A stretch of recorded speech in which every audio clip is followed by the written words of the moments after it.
गुरु साक्षात परम ब्रह्म तस्मै श्री गुरवे नमः।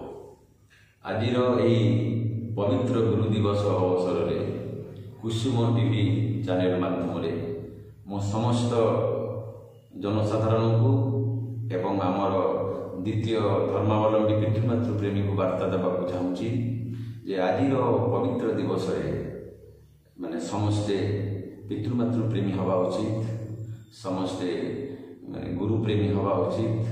कारण गुरु ही आम जीवन पथ प्रदर्शक एवं आम भारतीय सभ्यता संस्कृति रे गुरुर स्थान एते ऊर्ध्वर जे पितामाता एवं ब्रह्मा विष्णु महेश्वर ठारू मध्य गुरु को आहरी ऊर्ध्वरे रखा जाइछि। तेणु आम एक आम द्वितीय धर्मर गोविंद भगवान द्वितीय धर्मर मार्गदर्शक एवं प्रचारक मध्य आम कहूँ जे पितामाता गछलता मर्त्यर जीवंत देवता। तेणु पितामाता आम पितामाता प्रेमी हवा एवं ता सहित गुरु प्रेमी हवा।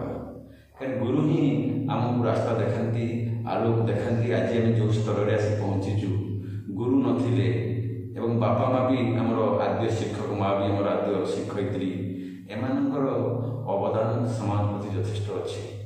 तेणु आम समस्त को यही एक वातावरण भितर गुरु प्रेम भितर आम समस्त बंचा उचित। जय संस्कार द्वितीय धर्म।